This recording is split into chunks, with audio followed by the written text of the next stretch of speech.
Kita umat Kristiani tentu kita telah dimeterai atau kita telah mengenal salib Tuhan.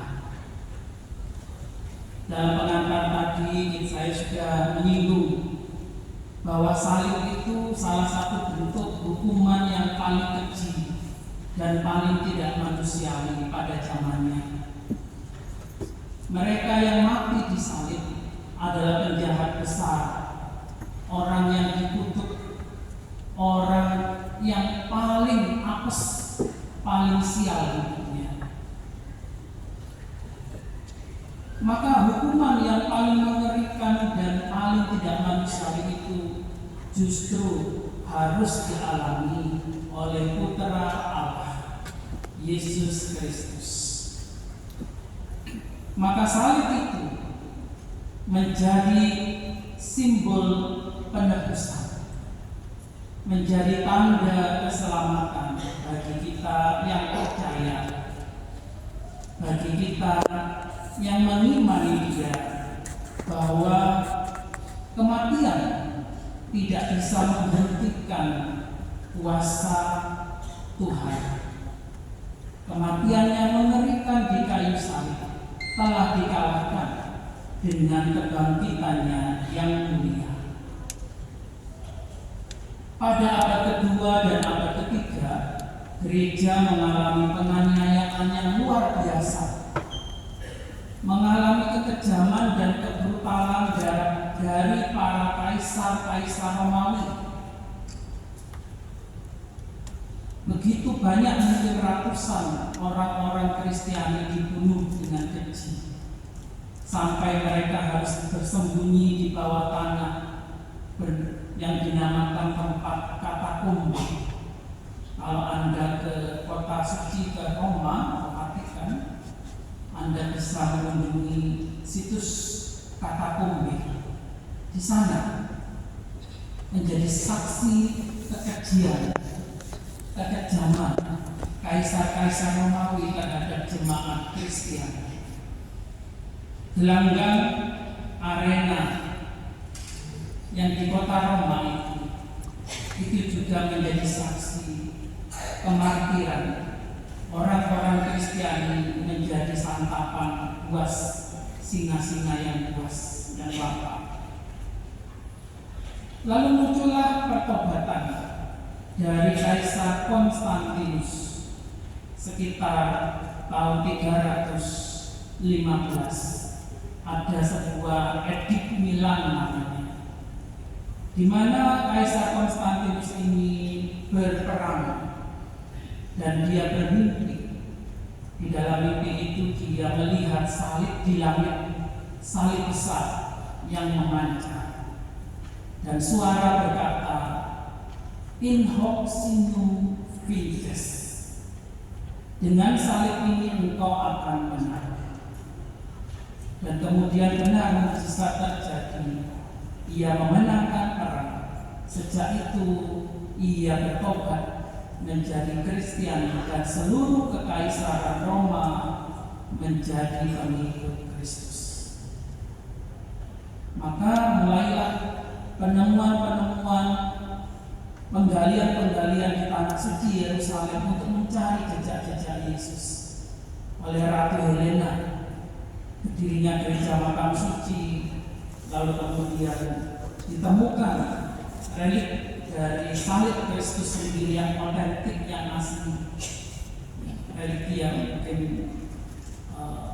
serpihan-serpihannya, potongan-potongan kayu tidak utuh lagi karena sudah 2000 tahun. Karena sudah sekian ratus tahun sejak Yesus wafat.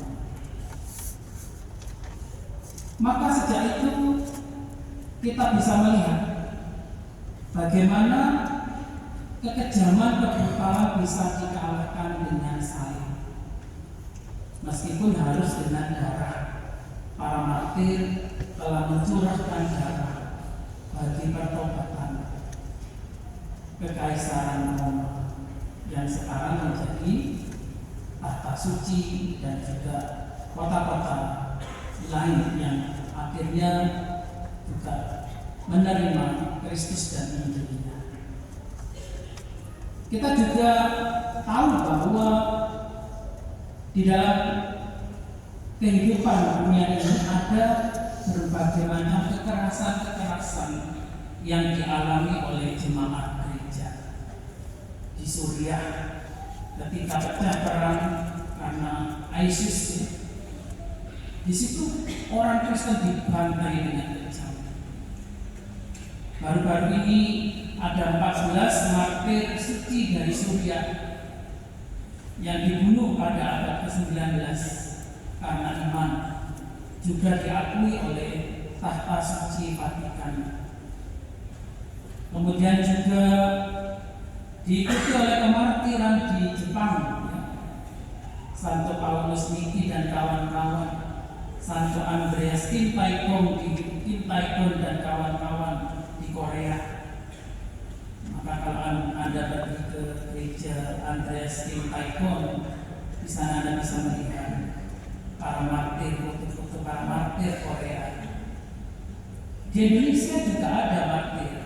Mungkin Anda belum terlalu paham.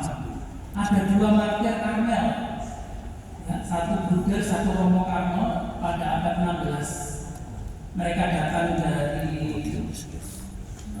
Goa, ya, dari India. Sebenarnya itu orang Portugis.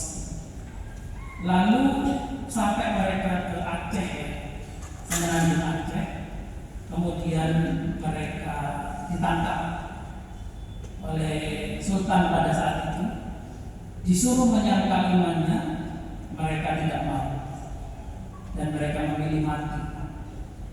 Martir ini disebut martir Beato Dionysius dan Beato Redemptus, diperingati pada bulan Desember, 1 Desember.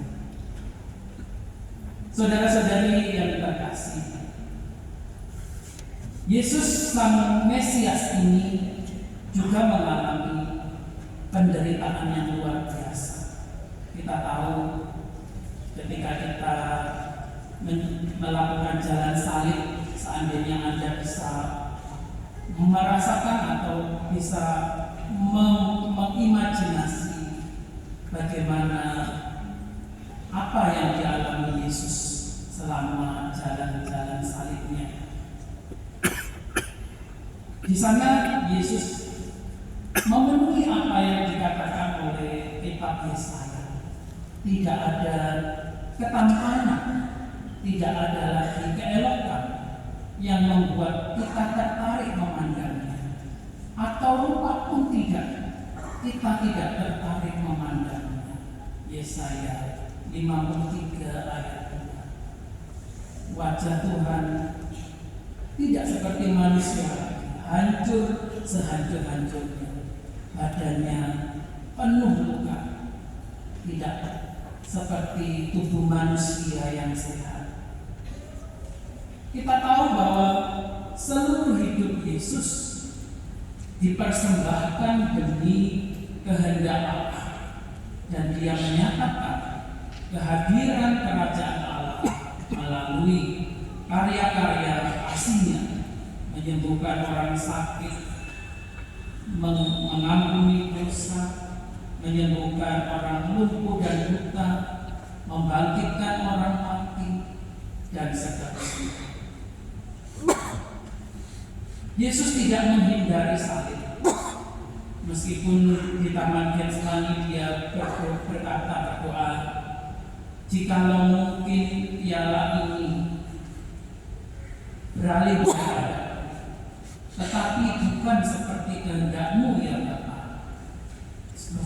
Tapi bukan seperti kehendak-Mu ya Bapa, melainkan seperti kehendak-Mu.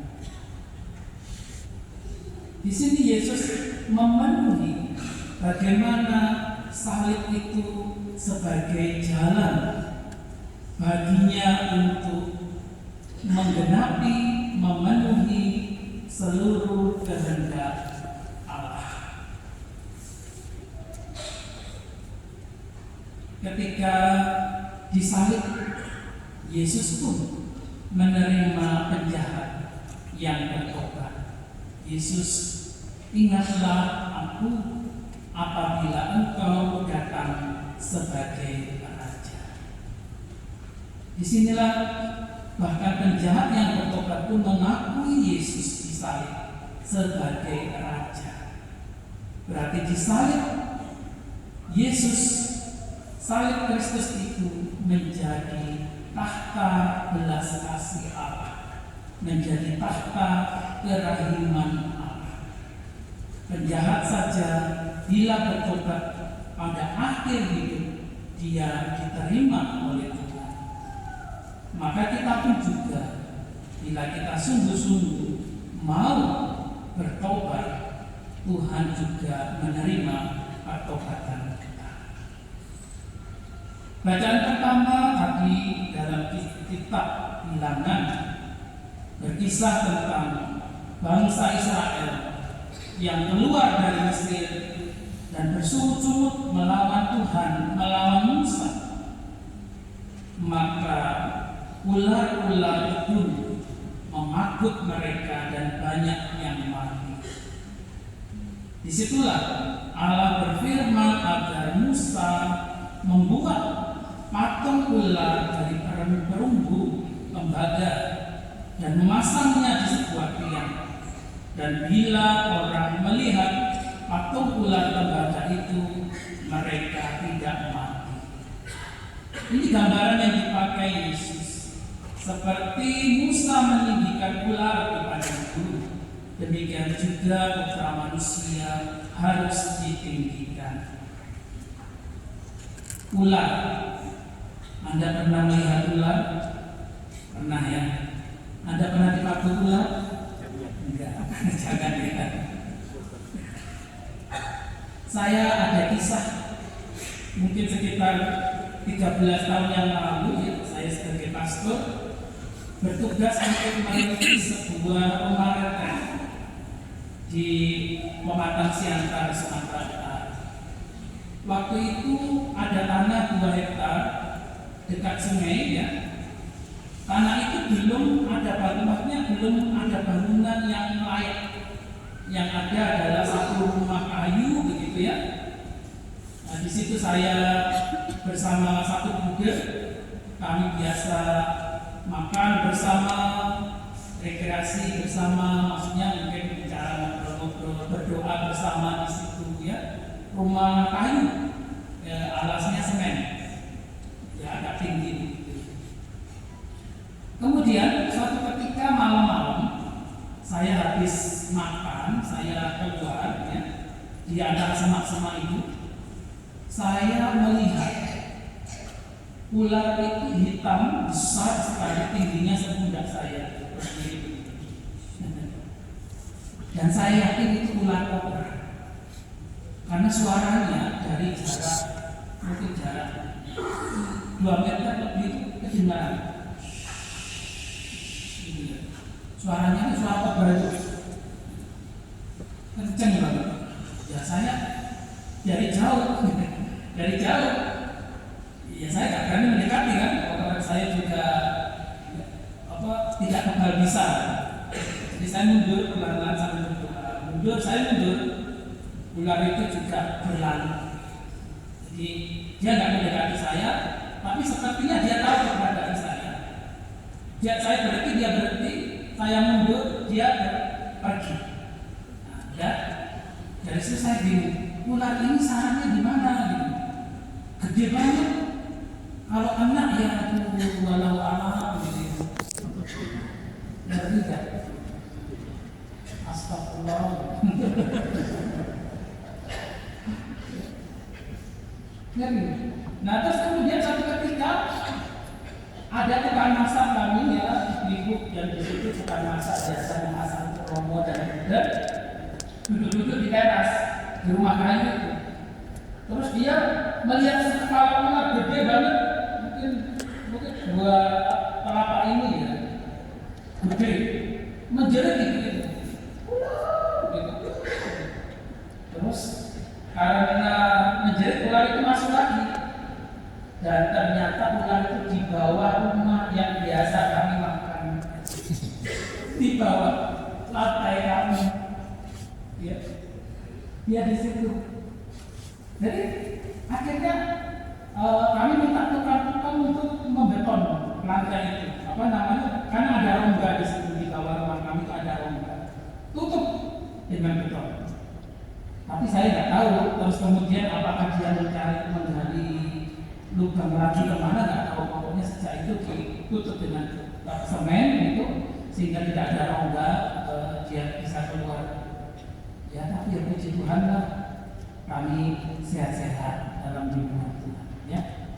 Nah, kenapa saya berkisah tentang ular tadi ya? Karena hari ini juga ular itu dalam kitab Kejadian simbol dari si jahat. Adam dan Hawa di taman itu. Datanglah ular. Tapi ular yang bisa ngomong disebut adalah si ular jahat yang menggoda si Hawa pertama-tama supaya memakan buah dari pohon kehidupan. Dan Hawa pun mengikuti kemauan ular jahat ini, kemudian memberikannya kepada si Adam suaminya, dan mereka memakan buah yang dilarang dan mereka jatuh dalam dosa. Saudara-saudari yang terkasih, dosa itu ibarat bisa ular ya. Kan ular kan punya bisa yang mematikan. Dosa-dosa itu seperti bisa ular yang mematikan. Kalau kita tidak berhati-hati, kita akan lumpuh. Fatalnya lagi, kita bisa binasa.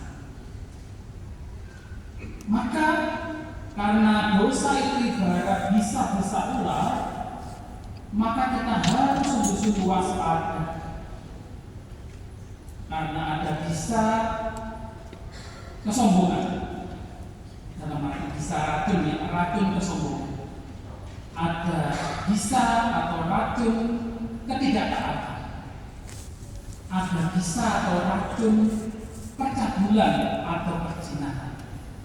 Ada bisa atau racun dari keserakahan atas uang, emas, harta, tahta, manusia dan seterusnya, kekuasaan. Ada bisa atau dosa keserakahan dan kemalasan dan seterusnya. Dan dosa-dosa ini bisa menggigit kita kalau kita kalau kita sudah digigit, kita bisa terluka parah, kita bisa trauma, hidup kita bisa jadi gelap, kita bisa hancur, bahkan mengalami penderitaan. Pada saat itulah penting bagi kita untuk memandang salib Tuhan. Karena seperti ular tembaga yang dibuat Nabi Musa, orang-orang Israel selamat. Demikian bila kita memandang salib Tuhan, jiwa kita juga dibebaskan dan selamat. Jiwa kita menjadi sembuh bila kita mendekat pada Yesus Kristus, bila kita menyerukan kuasa Roh Kudus. Hati yang remuk, redam dan hancur, itulah yang berkenan bagi Tuhan. Saudara-saudari yang terkasih, marilah pada pengagungan salib suci, pesta salib suci ini, kita ingat akan firman Tuhan. Karena begitu besar kasih Allah akan dunia ini, sehingga Ia telah mengaruniakan anaknya yang tunggal. Dan kita juga ingat akan sabda Tuhan, ketika aku ditinggikan dari bumi, dari salib, aku akan menarik semua orang kepadaku. Maka kita perlu membiarkan diri kita, jiwa kita ditarik oleh Tuhan, supaya kita tidak binasa, melainkan beroleh hidup yang kekal. Ada sebuah mazmur yang tadi kami doakan. Sungguh berharga di mata Allah kematian para kekasihnya. Kalau Anda merenungkan betul-betul ayat ini, firman ini, maka kematian kekasih Tuhan itu sangat berharga, memiliki nilai di mata Tuhan. Tetapi sebaliknya, kalau jiwa itu tidak menjadi kekasih Allah, bahkan menjadi musuh Tuhan, maka tidak ada nilainya, tidak berharga. Seperti ranting yang kering, yang tidak berbuah, harus dipotong, dicampakkan ke dalam api. Maka saudara-saudari yang terkasih, dosa-dosa itu bisa menyebabkan kita menjadi musuh Tuhan kalau kita biarkan terus-menerus. Mari bertobat, mari datang pada salib Tuhan, mari mengikuti Tuhan dengan benar, menyembahnya dalam roh dan kebenaran, mengenal Dia, mengasihi Dia di atas segala-galanya. Karena di dalam Dia ada kehidupan kekal, di dalam Dia ada air kehidupan kekal, di dalam Dia ada keselamatan kekal. Tuhan memberkati. Amin.